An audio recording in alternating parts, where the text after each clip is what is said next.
Ahojte. Dnes si ukážeme, ako pridať dobrovoľnícku príležitosť v rámci kampane Týždňa dobrovoľníctva.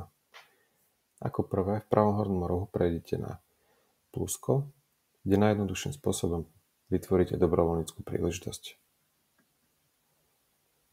Zvolite si, pre ktorú organizáciu máte záujem vytvoriť dobrovoľnícku príležitosť. Pre zapojenie sa do kampane nechajte zaškrtnutú možnosť vytvoriť dobrovoľnícku príležitosť v rámci kampane.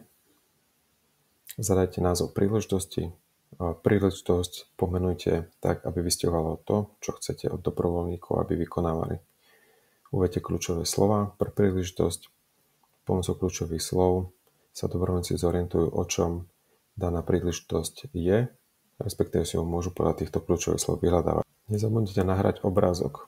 Tie s obrázkom majú väčšiu šancu, že na ne bude dobrovoľník reagovať.